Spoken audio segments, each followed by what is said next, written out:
இன்றைக்கு பொதுக்காலத்தின் 34ஆம் வாரம் 28ஆம் தேதி வியாழக்கிழமை. இன்று தேவன் நமக்கு தரும் ஜீவநீர் ஊற்றான இறை வார்த்தைகள் திருப்பாடல் 100, இறை வார்த்தைகள் 1-5 முடிய. நாம் அனைவரும் பாட வேண்டிய பதிலுரை பாடல். செம்மறியின் விருந்துக்கு அழைக்க பெற்றோர் பேறு பெற்றோர். செம்மறியின் விருந்துக்கு அழைக்க பெற்றோர் பேறு பெற்றோர். அனைத்துலகோரே ஆண்டவரை ஆர்ப்பரித்து வாழ்த்துங்கள்.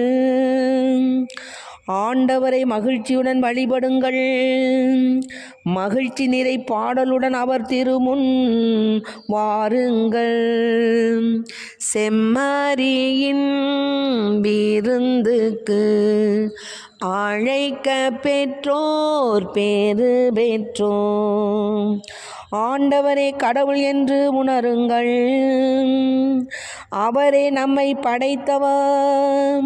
நாம் அவர் மக்கள். நாம் அவர் மேய்க்கும் ஆடுகள். செம்மறியின் விருந்துக்கு அழைக்க பெற்றோர் பேறு பெற்றோர். நன்றியோடு அவர்தம் திருவாயில்களில் நுழையுங்கள்.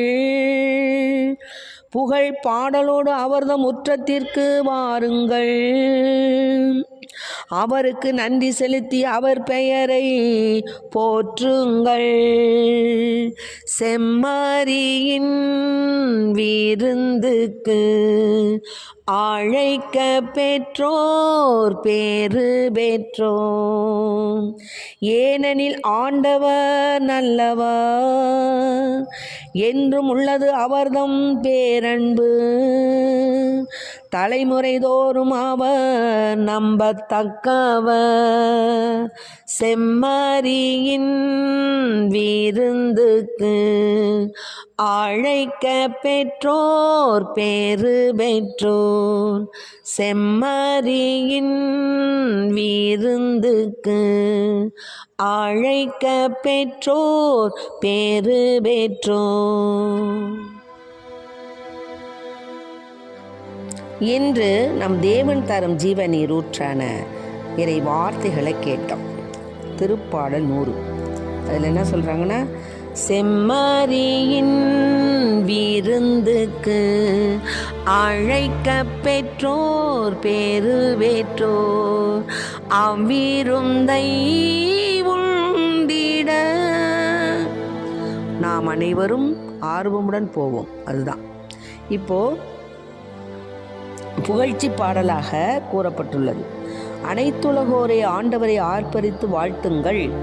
ஆண்டவரை மகிழ்ச்சியுடன் வழிபடுங்கள். ஏன்னா ஆண்டவர் தான் நம்மளை ஆட்சி செய்கிறார்.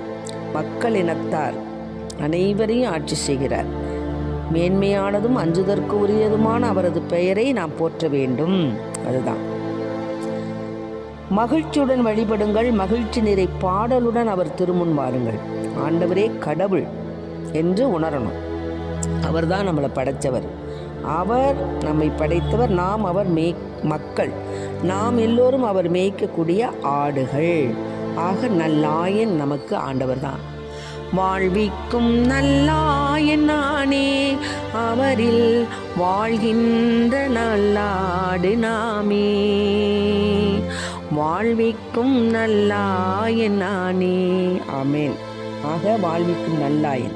நன்றியோடு அவர்தம் திருவாயில்களில் நுழையுங்கப்பா. நன்றி செலுத்துங்கப்பா. நன்றிங்கிறது இப்போ கிடையாது. நன்றி நன்றி நன்றி என்று நாள்தோறும் பாடிடுவோம். வல்லவரே நல்லவரே, வல்லவரே நல்லவரே, நன்றி நன்றி நன்றி என்று நாள்தோறும் பாடிடுவோம். ஆமென். நன்றி தப்பா சொல்லணும். தேவன் நமக்கு எவ்வளவு செஞ்சிருக்கார் ஐயா. அதெல்லாம் விட்டுட்டு நமக்கு வரக்கூடிய ஒரு துன்பத்தை பிடிச்சிக்கிட்டே அந்த நூல்லே போயிட்டுருக்குறோம். அது தவறு. ஆண்டவர் நமக்கு செய்த செய்ய போகின்ற சகல ஆசீர்வாதங்களுக்கும் நன்றி சொல்லிக்கிட்டே இருக்கணும். ஆண்டவர் திருமுன் அமர்ந்து அவரை புகழ்ந்து பாடிக்கொண்டே இருக்கணும். அதைத்தான் சொல்றாங்க. நம்மோடு நன்றியோடு அவர்தம் திரு வாயில்களில் நுழையுங்கள், புகழ் பாடலோடு அவர்தம் முற்றத்திற்கு வாருங்கள், அவருக்கு நன்றி செலுத்தி அவர் பெயரை போற்றுங்கள். ஆகவே தேவன் நல்லவர், நல்லவர், நல்லவர், நல்லவர். நம் தேவன் என்றும் நல்லவர், நல்லவர், நல்லவர், நல்லவர். நம் தேவன் என்றும் நல்லவர், வல்லவர், வல்லவர், வல்லவர். நம் தேவன் என்றும் வல்லவர், வல்லவர், வல்லவர், வல்லவர். நம் தேவன் என்றும் வல்லவர், நல்லவர், நல்லவர், நல்லவர். நம் தேவன் என்றும் நல்லவர். ஆமென்.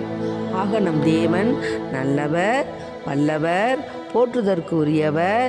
நன்றி, நன்றி, நன்றி என்று நாம் நம்முடைய ஆயுட்காலம் முழுதும் நமக்கு நன்றி சொன்னால் கூட அது பத்தாது. ஆக அப்பேற்பட்ட தெய்வத்தை, ஏனெனில் ஆண்டவர் நல்லவர் என்றும் உள்ளது அவர்தம் பேரன்பு தலைமுறை தோறும் அவர் நம்பத்தக்கவர். ஆமேன், ஆமேன், ஆமேன். இன்றல்ல நேற்றல்ல வருகின்ற நம் தலைமுறை தோறும் நம்பத்தக்கவர். ஆமேன். பாருங்க, யாரும் நம்மளுக்கு இப்படி சொல்ல முடியும்?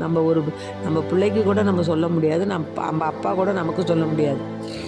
தலைமுறை தோறும் நம்மளுக்கு நம்பத்தக்கவர்னா ஆண்டவர் நம்ம மீது எவ்வளோ அன்பு வச்சுருக்காரு, நேசம் வச்சுருக்காரு, பாசம் வச்சுருக்காரு. நம்ம நன்றி கெட்ட ஜென்மமாக இருக்கிறோம், நன்றி கெட்டவர்களாக இருக்கிறோம், நன்றியே இல்லாதவர்களாக இருக்கிறோம். அந்த மாதிரி இருக்கக்கூடாது. நாம் தேவனுக்கு என்றென்றும் நம் புகழ்ச்சி பாடல்கள் பாடி அவர்தம் ஆசீர்வாதத்தை இறந்து கேட்போம். என்றென்றும் அவர் புகழை பாடுவது சாலச் சிறந்தது. ஏன்னா அப்படி பாடணும்னா பேரன்பையும் இரக்கத்தையும் மணிமுடியாக நமக்கு சூட்டுவார். நம் வாழ்நாள் முழுதும் நலன்களால் நிறைவுறச் செய்வார். நம்முடைய இளமை கழுகின் இளமையென புதிதாக பொலிவுறச் செய்வார். அவர்தம் வழிகள் மேன்மையானதாக இருக்கும். அவர் நம்மீது பொறுமையும் பேரன்பும் உள்ளவர்.